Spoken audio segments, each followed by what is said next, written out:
wanted to thank you for joining me on this episode of Sports Bets for Free. My name is Scott Jenkins here in Phoenix, Arizona. Just an average bettor, just trying to help you with some picks and also show you what our picks are, free and transparent every week. Today we're going to start off with NCAA College Football Week 3. Getting into Week 3, we'll also give you a few of the tidbits that we have for the NFL on Sunday after Thursday night's game. I do apologize. I said Louisville was the game we were playing for Thursday night. It's actually a Friday night game. My apologies on that one there. But we still have the Louisville plus 2.5. The game's going to kick off here any minute in our area. So that is one of our games. It's only a one-unit play, but we feel pretty strongly about Louisville at home on a weeknight, basically. It's normally pretty good play. Home dog's always going to be pretty strong there, especially when it's a short point dog at plus 2.5. It's been between 3, 2, 2.5, all for the last couple of days, especially today. The lines moved from 2, 2.5 to 3. It seems like all over the place depending on where you're at. We did pick it up on DraftKings, I believe, on Tuesday. That was kind of where we made our play there. But to get into the rest of Week 3, there are a few things that we really like. There wasn't, let's say, a ton of games that were like sticking out to us that made a lot of sense. There was some pretty solid games though. We're going to start off with Oklahoma and Nebraska. Of course, Nebraska now without Scott Frost, and Oklahoma coming in at 11-point favorite. That line's moved from anywhere between 10.5, 11, 11.5. We did catch it at 11 a little bit earlier on DraftKings earlier in the week at minus 110 for a 2-unit play. So we're going to take Oklahoma, given the 11 at minus 110 for 2-unit play. Another early game that we like is going to be Georgia. That line has moved. We did catch it on Tuesday at 24, given 24 to South Carolina. This should be a pretty much Georgia route. The way it's looking, South Carolina played Arkansas. They kept it within 3 scores, I guess. But Georgia's a lot better than Arkansas, that's for sure. So minus 24 at minus 120. That is going to be a 5-unit play for us. That's going to be one of our strongest plays for the week. So Georgia minus the 24, taking on South Carolina in that early window, 9 a.m. here out on the west. Another couple things we're going to in that Georgia game. We also like the over 10.5 in the first quarter. So definitely take a look at the first quarter play on that. We did that for a 3-unit play at minus 110 with DraftKings as well, but pretty strong play, we believe, overall. Georgia tends to come out pretty quick. They're going to throw the ball. They have ran the ball this year, but they haven't dominantly run the ball like they have in years past. Stetson Bennett, though, does look like he's the real deal through the first couple of games. So we'll see what Stetson Bennett does here with the Bulldogs, but we expect them to get out quick. We're thinking 14, 14-0 would probably be a good first quarter score finish. That defense is still pretty strong, not as strong as last year, but definitely strong defense there for the Bulldogs. Then we're going to get into a couple of the other quarter plays that we have. Alabama 14 in the first quarter against the University of No Names. So we did only like that one for a 1-unit play. We expect them to come firing the ball out. Alabama's notorious for coming out scoring quickly. They struggled a little bit against Texas doing that.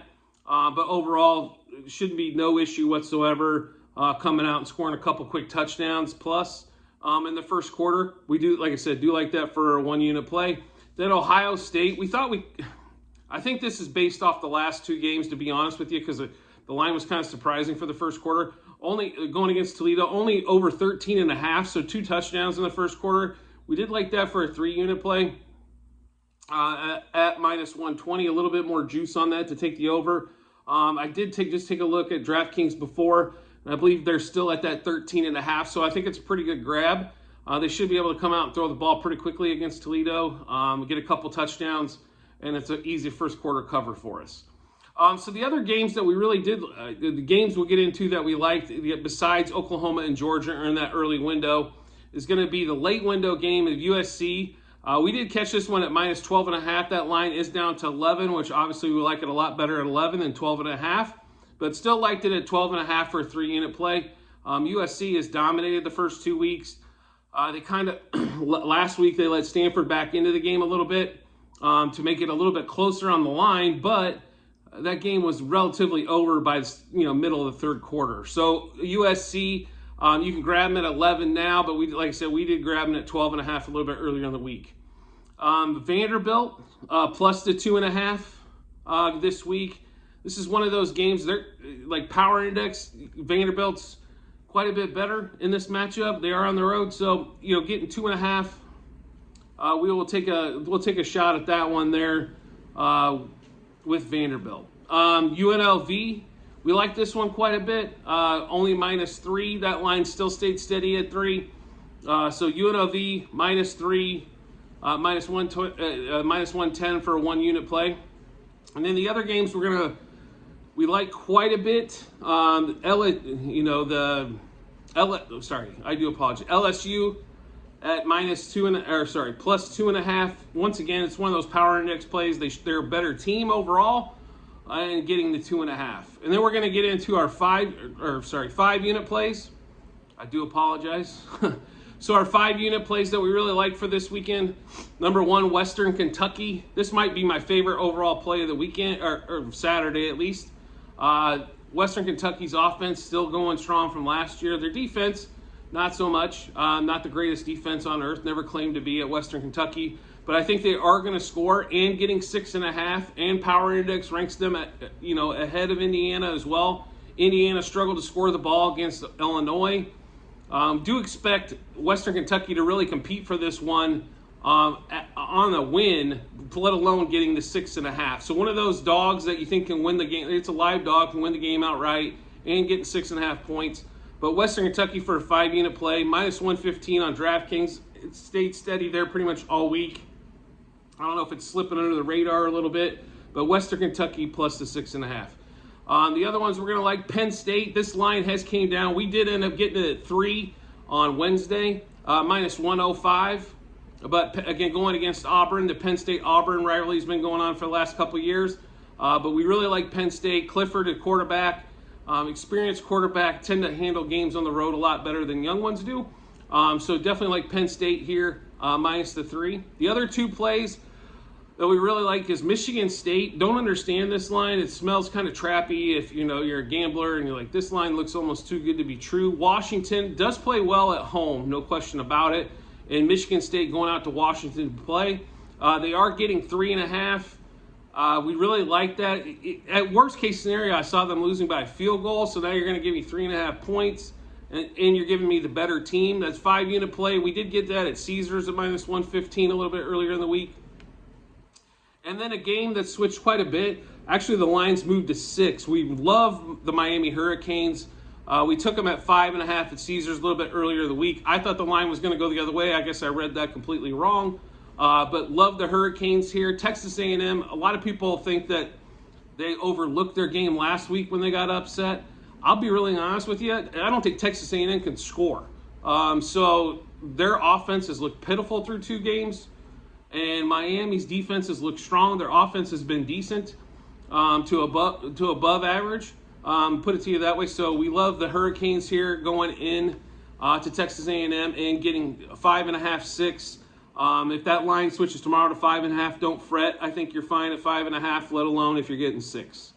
And just to give you kind of a small recap of what last night on the Thursday night football game, Mahomes obviously did not hit the passing yards over, so that was a loss. We did hit the Herbert over passing yards. The Mahomes over 2.5 TDs unfortunately did not come in, but we did get the Herbert over 1.5 passing TDs. We did have the Clyde Edwards-Helaire rushing bet nailed until the last couple minutes of that game when he had the 40-plus yard run. So we did miss that under 46.5 rushing yards. But we also picked up a couple units on the Mike Williams anytime touchdown. That was going off at plus 130, so that was a sizable win for us. So basically a break even yesterday or on the last night Thursday night football game. But just to kind of give you a few of the things that we're looking at over the weekend, we'll also come out with this. It's going to be on the Google Sheet that we post already, but you'll also see it tomorrow on the video. But we do like Amon-Ra St. Brown, and you'll probably see we're going to be pretty high on him all year long. Plus 140 for an anytime touchdown for 2 units.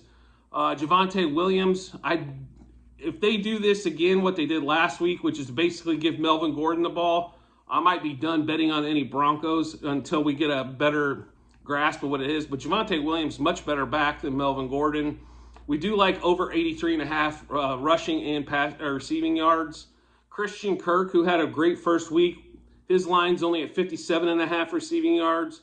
Marcus Mariota, who had rushed for over 70 yards last week, over 34.5 rushing yards. Justin Fields, we caught earlier in the week on his passing yards at over 186.5. Last time I looked, he's inching closer to 200. Still like Justin Fields to throw the ball for over 200 yards. I think the Packers are going to get up early on him, which is going to make the Bears throw the ball quite a bit. That's one of the other things. Then also you'll see DeAndre Swift. We love A.J. Dillon this week, rushing and receiving. He had a nice week last week.